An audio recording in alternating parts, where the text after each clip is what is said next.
प्यारे दोस्तों, आपका मेरे चैनल हिंदी की दुनिया में फिर स्वागत है। दोस्तों, हम लोग हिंदी साहित्य के इतिहास में काल विभाजन एवं नामकरण को पढ़ रहे थे। इससे पहले हम लोग हिंदी साहित्य की परंपरा को पढ़ चुके हैं। दोस्तों, हम लोग ग्रियर्सन तथा मिश्रबंधु को पढ़ चुके थे कि उनके द्वारा जो ग्रंथ लिखा हुआ था उसमें प्रामाणिकता का अभाव है। इसके बाद आज हम लोग आचार्य रामचंद्र शुक्ल को पढ़ेंगे कि उनके द्वारा जो ग्रंथ लिखा गया वो उसमें क्या खासियत थी और उसमें क्या त्रुटियाँ थी और उसका स्थान हमारे हिंदी की दुनिया में क्या है। दोस्तों, तो मैं आपको बता दूँ, डॉक्टर रामचंद्र शुक्ल द्वारा जो ग्रंथ लिखा गया था उस ग्रंथ का नाम हिंदी साहित्य का इतिहास है। दोस्तों, अभी जिस विषय पे मैं आपसे चर्चा कर रही हूँ मुख्य रूप से उसका नाम भी हिंदी साहित्य का इतिहास ही है। दोस्तों, आप इसी से समझ सकते हैं कि डॉक्टर रामचंद्र शुक्ल द्वारा जो ग्रंथ हिंदी साहित्य का इतिहास लिखा गया था वो इतना प्रभावशाली था कि एक विषय का पूरक बन गया। ठीक है दोस्तों, अगर मैं आगे आपको कहूँ तो इसका नेक्स्ट पॉइंट है अब तक का सबसे प्रामाणिक ग्रंथ है। प्रामाणिक मतलब आपको पता ही होता है कि जिसमें ज़्यादा से ज़्यादा तथ्य जो दिए हुए हैं उसका क्या मिले, प्रमाण मिले, तो उसको हम लोग क्या बोलेंगे, प्रामाणिक ग्रंथ बोलेंगे। इससे पहले जो जॉर्ज ग्रियर्सन जो ग्रंथ लिखे थे, the modern vernacular literature of Hindustan, या मिश्रबंधु जो ग्रंथ लिखे थे, मिश्रबंधु विनोद, उसमें प्रामाणिकता का अभाव मिलता है। ठीक है दोस्तों, लेकिन रामचंद्र शुक्ल जो अपना ग्रंथ हिंदी साहित्य का इतिहास लिखे हैं उन्होंने एक एक चीज़ ऐसा लिखा है जिसमें कि ज़्यादा से ज़्यादा वो प्रामाणिक बन सके। नेक्स्ट पॉइंट है दोस्तों, नामकरण काल विशेष की प्रधान प्रवृत्ति। इन्होंने अपने काल विभाजन तथा नामकरण का आधार क्या रखा है, प्रधान प्रवृत्ति। ठीक है दोस्तों, प्रवृत्ति मतलब होता है दोस्तों विशेषता, मतलब उस काल में कौन सी विशेष तथ्य के ऊपर रचनाएं रची जाती थी, इसी के आधार पे उन्होंने उस काल का नामकरण रखा है। जैसे उन्होंने देखा कि वीर गाथा काल में इन्होंने देखा कि ज़्यादातर वीरता के ऊपर रचनाएं रची जा रही है तो इन्होंने उसका नाम वीर गाथा काल रख दिया। भक्ति काल में देखा कि भक्तिपरक रचनाएं हो रही है तो उनका नाम भक्ति काल रख दिया। रीति काल में देखा कि रीतिपरक रचनाएं हो रही है, मतलब रीति पे ज़्यादा ध्यान दिया जा रहा है तो उसको रीति काल रख दिया। और आधुनिक काल तो दोस्तों आपको पता ही है कि आधुनिक काल तो आधुनिक काल है ही। तो इस तरह की जो इन्होंने नाम रखा, एक तो नाम याद करने में सुविधाजनक होता है, दूसरा उस काल की प्रवृत्ति का भी पता चल जाता है, और तीसरा दोस्तों बात यह है कि यह एक वैज्ञानिक परक नाम है जिसका पिछले जो दो विद्वानों ने अपना ग्रंथ लिखा था उसका अभाव देखा गया था। दोस्तों, मैं आपको डॉक्टर रामचंद्र शुक्ल के बारे में आगे पढ़ाऊँ उससे पहले मैं उनके काल विभाजन एवं नामकरण के बारे में आपको बता देती हूँ। ये जो उनके द्वारा जो काल विभाजन और नामकरण जो रखा गया था, और इन्होंने हर एक काल को जो ईस्वी में या विक्रम संबंध में बांटा है, वो एक एक क्वेश्चन एग्जाम में पूछा जाता है। चंद्र शुक्ल ने वीर गाथा काल का समय काल क्या बताया है, या भक्ति काल का समय क्या बताया है, या रीति काल का समय क्या रखा है, या आधुनिक काल वो कब से कब तक मानते हैं। ठीक है दोस्तों, तो आप ये जितने भी क्वेश्चन हैं सबको अच्छे से नोट डाउन कर लीजिए ताकि आपको आने वाले एग्ज़ाम में हेल्प मिले। दोस्तों, मैं आपको यहाँ पे एक बात और बता देती हूँ कि आचार्य रामचंद्र शुक्ल ने दोहरे नामकरण की पद्धति अपनाई थी। दोहरे नामकरण का मतलब उन्होंने एक काल का दो दो नाम रखा था, ठीक है, ताकि जितने भी मतभेद है वो सारे समाप्त हो जाए। मैं मतभेद पे आगे चर्चा करूँगी, पहले मैं आपको नामकरण और काल विभाजन बता दूँ। पहला काल उन्होंने रखा है वीर गाथा काल, इसको वो आदि काल नाम से भी मानते हैं। इसका समय रखा है 1050 से लेकर 1375 विक्रम संवत। अब ये विक्रम संवत क्या होता है दोस्तों, विक्रम संवत हमारे ईस्वी से 57 साल आगे चलता है। ये सबसे ज़्यादा इम्पॉर्टेंट क्वेश्चन है दोस्तों कि लोग अक्सर इसमें भूल कर जाते हैं कि विक्रम संवत और ईस्वी, ये जब भी आप डॉक्टर रामचंद्र शुक्ल का समय काल दें तो आप उसमें कभी भी ईस्वी का प्रयोग न करें, क्योंकि आचार्य शुक्ल ने अपना जो समय काल विभाजन किया था वो विक्रम संवत में किया था, जो हमारे ईस्वी से 57 साल आगे चलता है। ठीक है दोस्तों, और इन्होंने जो काल विभाजन किया उसमें तो मतभेद है, पर अगर हम उनके नामकरण की जो साल को ध्यान दें तो उन्होंने एक साल को ही काल विभाजन का समय माना है, जैसे 1050 या 1375। दोस्तों मैं बता दूं कि ये जो किसी भी काल की जो प्रवृत्ति है वो ना तो एक ही साल में उत्पन्न होती है और ना ही एक ही साल में वो खत्म हो जाती है। दोस्तों ये निरंतर चलने वाली एक बहुत ही धीमी गति की प्रवृत्ति है। जैसे कि डॉक्टर रामचंद्र शुक्ल ने 1050 को वीर गाथा काल का प्रारंभ माना है, तो एक विशेष साल में ही उनकी वो सारी प्रवृत्ति देखने को नहीं मिल सकती। उसके बहुत आगे से ही वीरता परक रचनाएं लिखी जा रही थी और वो चलते चलते 1050 में वो ज़्यादा पौध हो गई, ज़्यादा विकसित हो गई और फिर वो अपने पतन को धीरे धीरे प्राप्त हुई। लेकिन आचार्य शुक्ल ने क्या किया है, वो हर एक काल का जो प्रारंभ है एक निश्चित साल को मानते हैं और उसका अंत भी एक निश्चित साल पे कर देते हैं। दोस्तों ये कतई भी सही नहीं है, क्योंकि किसी भी काल की प्रवृत्ति न ही एक साल में शुरू हो सकती है और ना ही एक ही साल में ख़त्म। ठीक है दोस्तों, अगर मैं इनके दूसरे काल के नाम बताऊं तो वो है पूर्व मध्य काल। इसको भक्ति काल भी कहा जाता है। इसका उन्होंने साल रखा है 1375 से लेकर 1700 विक्रम संवत। तीसरा है उत्तर मध्यकाल, इसका ये दूसरा नाम रीति काल रखे हैं। इसका प्रारंभ मानते हैं 1700 से लेकर 1900 विक्रम संवत। चौथा है आधुनिक काल, जिसको ये गद्यकाल भी कहते हैं। इसका प्रारंभ 1900 विक्रम संवत से लेकर अब तक माना गया है। दोस्तों अक्सर एग्ज़ाम में मैंने ये प्रश्न देखा है कि आधुनिक काल को और किस नाम से जाना जाता है, या आचार्य शुक्ल ने आधुनिक काल का दूसरा नाम क्या रखा था। तो आधुनिक काल का दूसरा नाम बच्चों गद्य काल है, क्योंकि इस काल में आप पढ़ेंगे कि गद्य की रचनाएं भी रची जाने लगी। गद्य कहने से दोस्तों तात्पर्य है कहानी से, उपन्यास से, नाटक से। तो ये सारे तरह की जितनी चीज़ें होती है जिसमें पद नहीं होते, लय नहीं होता, अपने बातों को लोग विस्तार से वाक्य बना के लिखते हैं, उसी को हम लोग क्या कहते हैं, गद्य रचना कहते हैं, जिसका प्रारंभ आधुनिक काल भारतेंदु युग से हिंदी में माना जाता है, या उसी काल से इसका शुरुआत हुआ था। ठीक है दोस्तों, अब थोड़ा सा हम आचार्य रामचंद्र शुक्ल के ग्रंथ का मूल्यांकन कर लेते हैं कि इसकी क्या क्या विशेषता है और इसमें हम क्या क्या खामियां देखने को मिल जाती है। पहला है दोस्तों ग्रंथ के प्रसिद्धि के अनुसार काल विभाजन। हम आगे पढ़ेंगे, जब हम वीर गाथा काल पढ़ेंगे तो, कि आचार्य शुक्ल क्या किए थे, सिर्फ 12 ग्रंथों के ही आधार पे उन्होंने वीर गाथा काल का नाम वीर गाथा काल रख दिया था। ना उसके आगे उन्होंने किसी ग्रंथ को माना है, ना ही इससे ज़्यादा उन्होंने इस पर चर्चा की है। और उसमें भी जो 12 ग्रंथ का नाम वो अपने हिंदी साहित्य के इतिहास में रखते हैं, उसमें भी ज़्यादातर ग्रंथ ऐसे हैं जिसका प्रामाणिकता पे संदेह है। हाँ, पर वो प्रसिद्ध बहुत है। तो आगे जाकर विद्वानों में ये मतभेद हुआ कि सिर्फ हम प्रसिद्धि के आधार पे इसको हम उस काल का ग्रंथ नहीं मान सकते जब तक कि हमको इस साल का प्रमाण नहीं मिल जाता।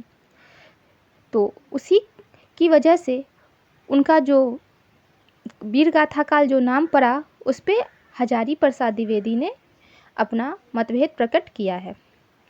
उन्होंने कहा है सिर्फ कुछ ग्रंथों को ही लेकर हम किसी काल का नामकरण नहीं कर सकते, इससे उसमें उस काल में जितनी भी और विशेष रचनाएं रची गई उसको हम लोग अमान्य कर दे रहे हैं या सिरे से नकार दे रहे हैं। इसीलिए आगे चलकर हजारी प्रसाद द्विवेदी ने बहुत से ग्रंथों को सहयोग से आदि काल नाम रखा, किसका, वीर गाथा काल का। और डॉक्टर आचार्य ने क्या किया, उसका भी सम्मान रखा। उन्होंने दोनों ही नाम को आगे चलकर स्वीकृति दी है। दूसरा है किसी विशेष साल पर काल का बदलना। मैंने अभी आगे मैंने इस पे चर्चा की कि किसी विशेष साल पे कोई भी काल बदलना असंभव है, क्योंकि काल मतलब उस काल में किस तरह की रचनाएं रची गई। दोस्तों, मैंने आपको कहा कि किसी एक साल में कोई भी प्रवृत्ति ना उत्पन्न होती है, ना अपने पतन को प्राप्त होती है। इसलिए किसी एक साल पे किसी भी काल को शुरू करना या किसी काल को समाप्त कर देना, यह थोड़ा सोचनीय विषय है। दूसरा है काल विभाजन के लिए विक्रम संवत का प्रयोग। ठीक है दोस्तों, आचार्य शुक्ल ने क्या किया है, अपने काल विभाजन के लिए विक्रम संवत का प्रयोग किया है। हम देखे भी कि उन्होंने विक्रम संवत का प्रयोग करते हैं, जो हमारे ईसवी संवत से 57 साल आगे चलता है। ठीक है दोस्तों। तीसरा है वीरगाथा काल के नामकरण को लेकर विवाद। उनका सबसे ज़्यादा जो विवाद उठा है जिस चीज़ के लिए, वो है वीरगाथा काल का नामकरण। ठीक है दोस्तों, कि उन्होंने सिर्फ कुछ रचनाओं को ही लेके वीरगाथा काल का नाम वीरगाथा कर दिया। इससे उसके इतर जितनी भी रचनाएं रची गई वो सारे ही हंसिए पे चली जाती है। इसलिए हमें ऐसा बिल्कुल भी नहीं करना चाहिए। और सारी रचनाएं, एक काल विशेष में जितनी रचनाएं रची गई, जिसका प्रमाण हमें मिलता है, उन सारे को लेकर उसका जो प्रवृत्ति सामने आती है, उसी के हिसाब से हमें किसी भी काल का नामकरण करना चाहिए। इस पे मैं वीरगाथा काल पे और भी ज़्यादा विस्तार से चर्चा करूँगी कि उन्होंने अपने 12 ग्रंथ में कौन कौन से ग्रंथ को शामिल किया था और वो कौन कौन से ग्रंथ थे जिनको उन्होंने सिरे से नकार दिया। अब तक का सबसे प्रामाणिक और वैज्ञानिक ग्रंथ है। दोस्तों, इसकी वैज्ञानिकता और प्रामाणिकता का प्रमाण ये ही है कि हिंदी साहित्य का इतिहास आगे चलकर एक विषय का रूप ले लेता है। तो आप खुद ही सोचिए कि इसमें कितना ज़्यादा प्रामाणिकता होगा, कितना ज़्यादा वैज्ञानिकता होगा। यह है सबसे ज़्यादा प्रयोग में लाए जाने वाला ग्रंथ। निश्चित ही जब ये प्रामाणिक है, वैज्ञानिक है, और ना इससे पहले इस तरह की कोई रचना रची गई थी, और ना इसके बाद इतने उच्च कोटि की कोई भी हिंदी साहित्य का इतिहास रचा गया, इस कारण ये पाठकों की पहली पसंद बना हुआ है। अभी भी हम लोग जब भी हिंदी साहित्य का इतिहास पढ़ना शुरू करते हैं तो हम लोग सबसे पहले हम लोग के दिमाग में जो नाम आता है वो आचार्य रामचंद्र शुक्ल का ग्रंथ हिंदी साहित्य का इतिहास का ही आता है। तो दोस्तों, ये थे आचार्य रामचंद्र शुक्ल, जिनके बारे में मैंने आपको विस्तार से बताया। इसमें जितने भी क्वेश्चन ने आपको पॉइंट दिया हुआ है वो सारे most of the important questions हैं। आप इन सब को अच्छे से पढ़ें और अपने दिमाग में उतार लें। इन हर एक पॉइंट से एग्जाम में क्वेश्चन पूछे जाते हैं। इसके बाद अब हम लोग आचार्य हजारी प्रसाद द्विवेदी पे आते हैं। दोस्तों, मैं आपको आचार्य हजारी प्रसाद द्विवेदी को पढ़ाने से पहले ही बता दूं कि इन्होंने कोई भी हिंदी साहित्य का इतिहास नहीं लिखा था, पर इन्होंने हिंदी साहित्य के ऊपर 3 ग्रंथ लिखे थे, जिसमें काल विभाजन और नामकरण का चर्चा हुई थी। उसके बारे में उसमें हमें विस्तार से जानकारी मिलती है। उनके द्वारा जो 3 ग्रंथ लिखा गया था उसका नाम है हिंदी साहित्य की भूमिका, हिंदी साहित्य का आदिकाल, और तीसरा है दोस्तों हिंदी साहित्य का उद्भव एवं विकास। इसमें से जो तीसरा ग्रंथ था हिंदी साहित्य का उद्भव एवं विकास, इसमें हम लोग काल विभाजन और नामकरण को एक नए सिरे से देखते हैं, एक नए तरीके से देखते हैं। हालांकि इन्होंने बहुत कुछ आचार्य रामचंद्र शुक्ल को ही माना है, पर कहीं कहीं ये उनसे सहमत नहीं होते और फिर उसको ठीक करते हुए अपने ग्रंथ में उस चीज़ को लिखते हैं। तो आचार्य हजारी प्रसाद द्विवेदी का जो ग्रंथ था उसका नाम था हिंदी साहित्य का उद्भव एवं विकास। पर आप ये बात कभी नहीं भूलेंगे कि ये कोई भी हिंदी साहित्य का इतिहास नहीं है, इसमें उसके काल के हिंदी साहित्य के उद्भव एवं विकास के बारे में लिखा हुआ है। पहला पॉइंट है इसमें ग्रंथ में ईस्वी का प्रयोग करना। जिस तरह से हम देखते हैं कि शुक्ल जी अपने काल विभाजन के लिए जो समय निश्चित करते हैं वो विक्रम संवत में किए हैं। विक्रम संवत में इन्होंने अपने काल का विभाजन किया है। पर हजारी प्रसाद द्विवेदी क्या करते हैं, ईस्वी में करते हैं, जो कि हम लोग के लिए बहुत ही सुविधाजनक हो जाता है। दोस्तों मैं आपको पहले भी बता चुकी हूँ, जो ईस्वी है वो विक्रम संवत से 57 साल पीछे है।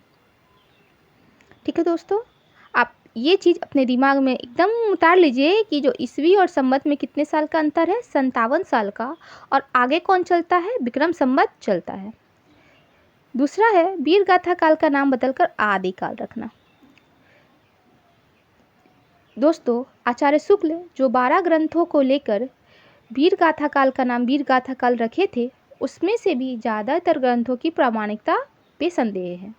पर हजारी प्रसाद द्विवेदी जब हिंदी साहित्य का उद्भव एवं विकास लिखने लगे तो उन्होंने उस काल में जितनी भी रचनाएं रची गई सबको ध्यान में रख के, सबका सम्मान करते हुए उन्होंने उस काल का नाम रखा आदिकाल, जो कि एक सर्वथा ही सही नाम है, क्योंकि सच में वो जो समय था वो हिंदी साहित्य का एक आदिकाल ही था।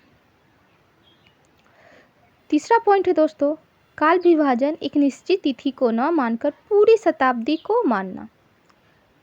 मैं आपको शुक्ल जी का याद दिला दूं कि शुक्ल जी क्या किए थे, एक निश्चित साल को ही काल विभाजन का आधार मान लिए थे। जैसे कि उन्होंने आदिकाल का शुरू 1050 से लेकर 1375 विक्रम संवत माना था, मतलब 1050 साल में क्या उन्होंने माना, शुरू मान लिया, और 1375 में अंत मान लिया। मतलब एक साल में 1050 एक साल है, और एक साल में कोई भी काल की प्रवृत्ति ना शुरू हो सकती है, ना ही 1375 एक साल में जाकर पूर्ण रूप से समाप्त हो सकती है। दोस्तों ये निरंतर चलने वाली एक बहुत ही धीमी प्रक्रिया है, जो कि हमेशा चली जा रही है और अभी भी चल रही है। इसी को ध्यान में रखते हुए डॉक्टर हजारी प्रसाद द्विवेदी क्या ही किए हैं, वो किसी भी काल का जो समय है, जो अवधि है, वो एक साल न मान के वो पूरे ईस्वी को माना है, या पूरे उस शताब्दी को ही मान लिया है। दोस्तों शताब्दी 100 साल को कहा जाता है। जहाँ शुक्ल जी 1050 से आदिकाल का प्रारंभ मानते हैं, वहीं हजारी प्रसाद द्विवेदी कहाँ मानते हैं, 1000 ईस्वी से ही उसकी शुरुआत मानते हैं। मतलब एक पूरे शताब्दी को उसका उन्होंने शुरुआत मान लिया। दोस्तों चलिए अब हम लोग हजारी प्रसाद द्विवेदी का भी काल विभाजन एकदम नामकरण पढ़ लेते हैं। पहला है आदिकाल। आदिकाल का नाम उन्होंने आदिकाल रखा और उसका प्रारंभ 1000 ईस्वी से मानकर 1400 ईस्वी तक माना है। ठीक है, मतलब 1000 ईस्वी से उसका शुरुआत माना है और उसका अंत कब माना है, 1400 ईस्वी में। इस तरह मतलब उस पूरे शताब्दी से ये शुरू हुआ है, कोई एक निश्चित साल नहीं है। और फिर उसका जो पतन है, जो उसका विलय धीरे धीरे किसी शताब्दी में ही वो समाप्त हुआ। दूसरा है पूर्वकाल, जिसका प्रारंभ ये 1400 से लेकर 1700 ईस्वी तक मानते हैं। दोस्तों सिर्फ एक वीर गाथा काल को अगर छोड़ दें तो ये बाकी जितनी भी तीनों साल हैं, ये तीनों साल का नाम उन्होंने शुक्ल जी के नाम पे ही रखा है। बस उसका समय काल वो एक विशेष साल पे ना रखकर पूरे शताब्दी को माना है और विक्रम संवत का प्रयोग न कर कर ईस्वी का प्रयोग किया है। तीसरा है उत्तरकाल, जिसका समय 1700 ईस्वी से लेकर 1900 ईस्वी तक है। चौथा है आधुनिक काल, जिसका 1900 से लेकर अभी तक चल रहा है। मतलब अगर आपसे पूछा जाए कि अभी हम लोग कौन से काल में हैं, तो हम लोग क्या बोलेंगे, हम लोग हिंदी साहित्य के आधुनिक काल में ही चल रहे हैं। तो दोस्तों यह था आज का क्लास। वीडियो बहुत हो गया है, इसके आगे मैं आपको नेक्स्ट वीडियो में चर्चा करूँगी, जिसमें हम पढ़ेंगे डॉक्टर राम कुमार वर्मा को, डॉक्टर नगेंद्र को, डॉक्टर गणपति को। इस प्रकार इन्होंने भी इन लोगों के बाद हिंदी साहित्य का इतिहास लिखा और उनका हिंदी साहित्य का इतिहास का क्या महत्व है और उसमें क्या क्या त्रुटियां हैं, उस पर भी हम लोग अच्छे से नज़र डालेंगे, क्योंकि उन सारे विद्वानों के ग्रंथ से भी प्रश्न उठा के एग्ज़ाम में पूछे जाते हैं। दोस्तों मैं आपको एक जगह भी ऐसा नहीं छोड़ना चाहती हूँ जहाँ से आपको प्रश्न पूछा जाए और आप लोग को ना आए। अगर आप मेरे साथ जुड़े हुए हैं तो मैं आपको तैयारी इतनी अच्छे से करा दूंगी कि एग्ज़ाम में एक भी प्रश्न आपसे नहीं छूटेगा, चाहे वो शॉर्ट हो चाहे वो लॉन्ग हो। आप सारे प्रकार के प्रश्न अच्छे से लिख पाएंगे। इसलिए सबसे पहले आप मेरे वीडियो को लाइक कीजिए और मेरे चैनल को सब्सक्राइब कीजिए। इसको ज़्यादा से ज़्यादा शेयर कीजिए ताकि ये बहुत से बच्चों तक पहुँचे जिनको हिंदी साहित्य का इतिहास एक बहुत ही विशाल और भारी विषय लगता है, जिसको पढ़ने में उन्हें बहुत ही ज़्यादा परेशानी होती है।